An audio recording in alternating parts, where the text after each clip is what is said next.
আচ্ছা, ৫টি ব্যাংক যারা গ্রাহকদের চাহিদা মোতাবেক টাকা ফেরত দিতে পারেনি, তাদেরকে সরকারি সিদ্ধান্তে মার্জের আওতায় আনা হয়েছে।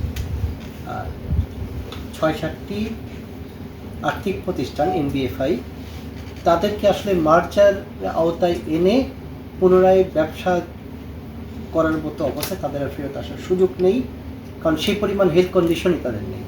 সেই বিবেচনায় এটা লিকুইডেশনে যাওয়ার সিদ্ধান্ত গ্রহণ করা হয়। অন্তর্বর্তী সরকারের সময় এই সিদ্ধান্ত গৃহীত হয় এবং তৎসময় অর্থ উপদেষ্টা লিকুইডেশন খাতে যে অর্থ প্রয়োজন হবে তা সরবরাহ করার নিশ্চয়তা প্রদান করে। সেই নিশ্চয়তার প্রেক্ষিতেই পূর্ববর্তী গভর্নর মহোদয় ওপেন ডিক্লারেশন দেয় যে এই ৬-৭টি আর্থিক প্রতিষ্ঠানকে লিকুইডেশনের আওতায় আনা হবে এবং লিকুইডেশন হয়ে গেলে লিকুইডেশনের যে নীতিমালা আছে তার আওতায় গ্রাহকদের পাওনা প্রথমে আমানতকারী, তারপর শেয়ার হোল্ডার, যেভাবে বলা আছে সেই সিকোয়েন্স অনুযায়ী তাদের আমানতকারীদের টাকা ফেরত দেওয়ার প্রতিশ্রুতি দেওয়া হয়।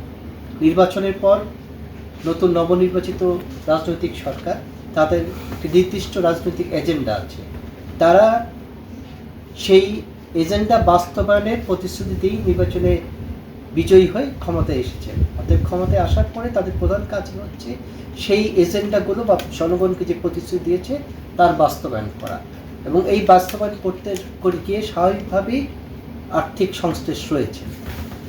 পূর্ববর্তী অর্থ উপদেষ্টা যে প্রতিশ্রুতি দিয়েছিলেন, বিশেষ করে এনবিএফআই যে আমানতকারী তাদের টাকা ফেরত দেওয়ার বিষয়ে, বর্তমান সরকার যেহেতু তাদের ফ্যামিলি কার্ড, কৃষক কার্ড সহ বিভিন্ন খাতে অর্থের প্রয়োজন হচ্ছে, অর্থাৎ এনবিএফআই এই অবলুপ্ত করার কাজে যে অর্থের প্রয়োজন হবে, এই মুহূর্তে সরকার সেই অর্থ যোগান দেওয়ার কোনো কথা আমরা শুনতে পাচ্ছি না।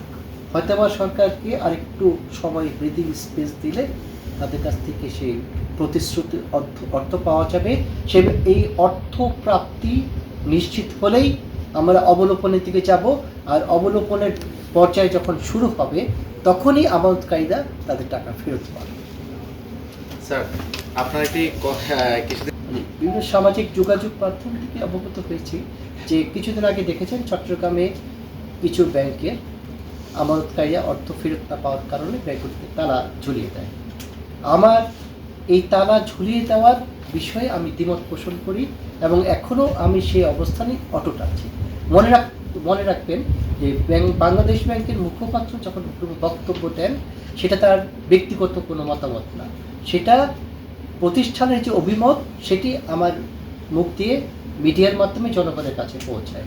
আমি ওদিন যে বক্তব্য দিয়েছিলাম তারই পুনরাবৃত্তি করি যে ১ নম্বর কথা হচ্ছে কারো বাসা, কারো ব্যবসায়িক প্রতিষ্ঠান এর বা অন্য কোনো বাণিজ্যিক প্রতিষ্ঠানে কারো এখতিয়ার নেই তালা দেওয়ার।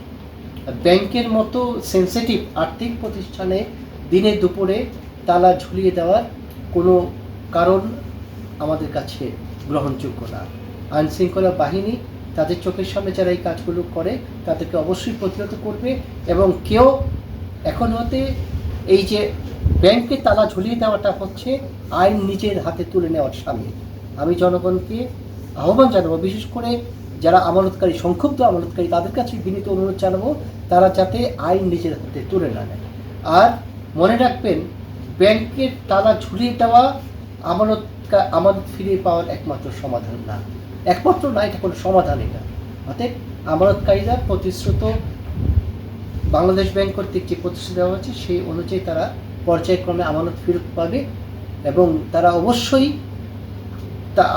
তালা ঝুলিয়ে রাখার মধ্যে দিনে দুপুরে ব্যাংকে তালা ঝুলিয়ে দেওয়ার মতো বেআইনি কাজ আর করবেন না। স্যার